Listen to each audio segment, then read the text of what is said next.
पाकिस्तान में इस वक्त शाम के 7, भारत में 7:30 और यहाँ हमारी स्टूडियोज़ की घड़ियों में सुबह के 9 बज रहे हैं। वॉइस ऑफ अमेरिका वाशिंगटन की उर्दू सर्विस से हमारी बाकायदा नशरियात का आगाज़ होता है। पहले घंटे के लिए मैं हूँ आपका मेज़बान खालिद हमीद। जैसा कि आप देख रहे हैं, फेसबुक लाइव पर हम आपके सामने हैं और वेबसाइट और रेडियो पर हमारा ये 1 घंटे का न्यूज़ शो जारी रहेगा।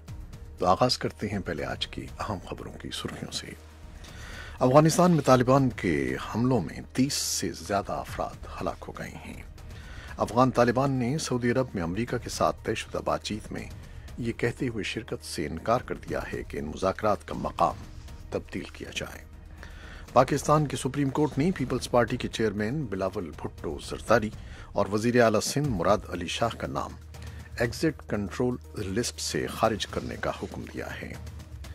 अमरीकी कारोबारी हुकूमत की जुज़वी बंदिश पीर को 17वें रोज़ में दाखिल हो गई है, जबकि सदर डोनाल्ड ट्रंप सरहदी दीवार की तामीर की फंडिंग के मुतालबे पर डटे हुए हैं और ऐवान नुमाइंदगान के डेमोक्रेट्स बंद इदारों को खोलने के मकसद से नए बिलों पर वोटिंग की कोशिश कर रहे हैं। अमरीका की कौमी सलामती के मुशीर जॉन बोल्टन का कहना है कि अमरीका शाम से उस वक्त तक फौजें वापस नहीं बुलाएगा जब तक तुर्की से माहिदा तय नहीं पा जाता कि वो शाम के शिमाली इलाके में कुर्दों पर हमले नहीं करेगा। गैबॉन की हुकूमत के एक तर्जुमान ने बताया है कि पीर के सुबह तख्ता उलटने की कोशिश करने वाले फौजी अफसरों में से एक के सिवा तमाम फौजी अफसर गिरफ्तार कर लिए गए हैं। सूडान के दारुल-हुकूमत खर्तूम में सदर उमर अल बशीर से इख्तिदार छोड़ने का मुतालबा करने वाले मुजाहरे तीसरे हफ्ते में दाखिल हो गए हैं। मलेशिया के बादशाह सुल्तान मोहम्मद पंजुम ने आज इतवार के रोज़ बाकायदा तौर पर तख्त से दस्तबरदार होने का ऐलान कर दिया है और अक़वाम मुत्तहिदा के इंसानी हकूक़ के दफ्तर ने बहरीन से कहा है कि इंसानी हकूक़ के अलमबरदार नबील रजब को फौरी तौर पर रिहा किया जाए। ये थी शह सुर्खियाँ, तफसील कुछ देर के बाद।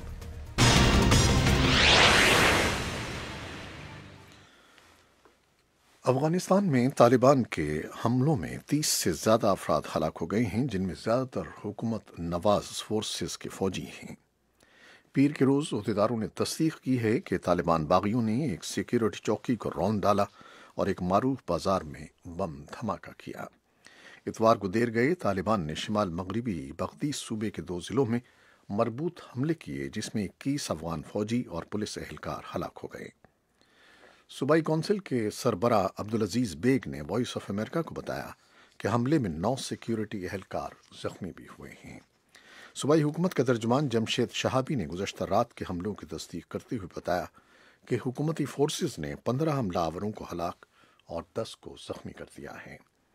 तालिबान के तर्जुमान कारी यूसुफ अहमदी ने दावे किया कि उनके जंगजुओं ने 32 से ज़्यादा अफगान फौजियों को हलाक किया है और बड़ी तादाद में असलहा कब्जे में ले लिया है।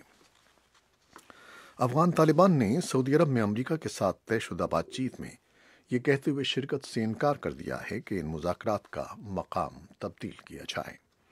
तालिबान की जानिब से सऊदी अरब में मुज़ाकरात से इनकार का मकसद बज़ाहिर रियास के इस दबाव को ख़त्म करना है कि तालिबान अफगान हुकूमत से बराह रास्त बातचीत करें।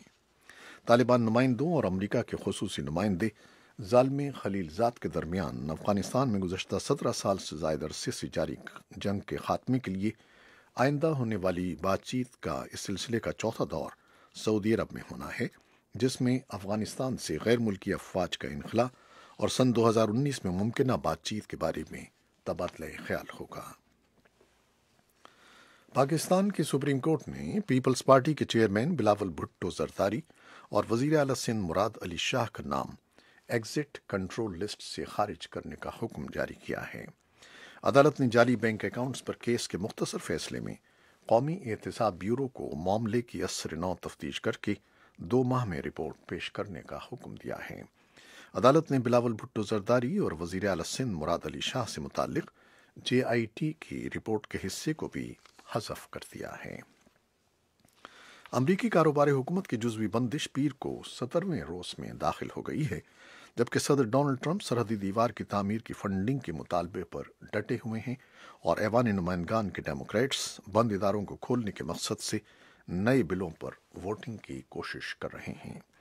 अमेरिका में काम का नया हफ्ता शुरू होने पर हज़ार हुकूमती कारकुन घरों में बेकार बैठे हैं, जबकि सैकड़ों हज़ारों ऐसे हैं जो काम पर आ रहे हैं لیکن انہیں علم نہیں ہے کہ انہیں تنخواہ کب ملے گی۔ اور امریکی قومی سلامتی کے مشیر جان بولٹن پیر کے روز ترکی میں بات چیت کر رہے ہیں، جبکہ ٹرمپ انتظامیہ یہ یقین دہانی حاصل کرنے کی کوشش کر رہی ہے کہ ترک فورسز کرد جنگجوؤں کو نشانہ نہیں بنائیں گی جو امریکی فورسز کے اتحادی ہیں۔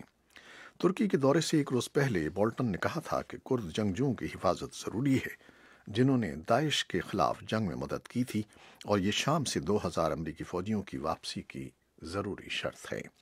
بولٹن نے کہا کہ امریکی فوجیوں کی واپسی کا کوئی وقت طے نہیں کیا گیا ہے، لیکن یہ واپسی یکدم نہیں ہوگی۔ اقوام متحدہ کے انسانی حقوق کے دفتر نے بحرین سے کہا ہے کہ انسانی حقوق کے علمبردار نبیل رجب کو فوری طور پر رہا کیا جائے۔ انہیں 2.5 سال قبل گرفتار کیا گیا تھا اور مبینہ طور پر انہیں جیل میں اذیتیں دی جا رہی ہیں۔ نبیل رجب نے یمن پر سعودی عرب کی فضائی بمباری پر شدید تنقید کی تھی۔ جنیوا سے وائس آف امریکہ کی نامہ نگار لیزا شلائن نے اپنی رپورٹ میں بتایا ہے کہ پچھلے پیر کو بحرین کی اعلیٰ ترین عدالت نے ان کی 5 سال کی سزا کو بحال رکھا ہے۔ ان پر زمانے جنگ میں افواہیں اور جھوٹی خبریں پھیلانے کا الزام ہے۔ جنیوا میں انسانی حقوق کے ترجمان روینہ شامداسانی نے وائس آف امریکہ سے باتیں کرتے ہوئے کہا کہ بحرین کی حکومت انسانی حقوق کے علمبرداروں کی آواز دبانے کے لیے تمام حربے استعمال کر رہی ہے۔ انہوں نے اس سلسلے میں سید احمد الوداعی کے کیس کا حوالہ دیا، جن کے 3 قریبی رشتہ داروں کو سزا کے طور پر گرفتار کر لیا گیا۔ ان کا کہنا تھا All 3 of them reportedly suffered torture and ill treatment while in detention. شام داسانی کہہ رہی ہیں کہ اطلاعات کے مطابق ان تینوں کو حراست کے دوران اذیتیں دی گئیں اور ان کے ساتھ نامناسب سلوک کیا گیا۔ اس طرح کے واقعات کو ہم سامنے لا رہے ہیں۔ انسانی حقوق کے حوالے سے یہ تشویشناک واقعات ہیں۔ گیبون کی حکومت کے ایک ترجمان نے بتایا ہے کہ پیر کی صبح تختہ الٹنے کی کوشش کرنے والے فوجی افسروں میں سے ایک کے سوا تمام فوجی افسر گرفتار ہو گئے ہیں۔ گیبون کے ترجمان مایانگو نے بتایا کہ 4 افسران گرفتار ہو گئے ہیں، جبکہ ایک فرار ہو گیا ہے۔ فوجی افسران نے دارالحکومت لیبرویل میں سرکاری ریڈیو اسٹیشن کو قبضے میں لے لیا ہے۔ فوجیوں نے قومی بحالی کونسل کے قیام کا اعلان کیا ہے۔ اس اثنا میں گیبون کے صدر موراکو میں ہیں، جہاں وہ فالج کے حملے سے صحت یاب ہو رہے ہیں۔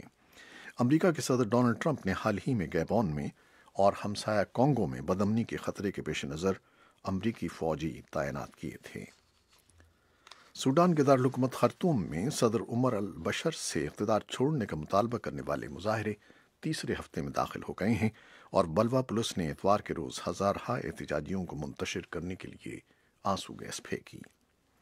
یہ مظاہرین سوڈان کے پیشہ وروں کی ایسوسی ایشن، ڈاکٹروں کے گروپس، اساتذہ اور انجینئروں کی اپیل پر پچھلے مہینے کے دوران جمع ہوتے رہے ہیں۔ سوڈانی حکومت کا کہنا ہے کہ 19 دسمبر سے شروع ہونے والے احتجاجوں میں اب تک 19 افراد ہلاک ہو چکے ہیں۔ انسانی حقوق کے بین الاقوامی گروپ ایمنسٹی انٹرنیشنل کا کہنا ہے کہ مظاہروں میں 37 افراد مارے گئے ہیں۔ اور ملائیشیا کے بادشاہ سلطان محمد پنجم نے اتوار کے روز باقاعدہ طور پر تخت سے دستبردار ہونے کا اعلان کر دیا۔ انہوں نے یہ اعلان 2 ماہ کی تعطیلات بیرون ملک گزار کر وطن واپس لوٹنے کے فوراً بعد کیا ہے۔ اس کے ساتھ ہی ہمارے فیس بک لائیو سے یہ خبروں کا سلسلہ ختم ہوتا ہے، لیکن آپ ہمارے ساتھ رہیے گا، کیونکہ ان میں سے بہت سی خبریں ایسی ہیں جن کی تفصیلی رپورٹس ہمارے پاس ہیں۔ انہیں آپ سن سکتے ہیں، دیکھ سکتے ہیں اور ویب سائٹ پر پڑھ بھی سکتے ہیں۔ تو ہمارے ساتھ رہیے گا۔ فیس بک لائیو سے اجازت لیتے ہیں۔ اللہ حافظ۔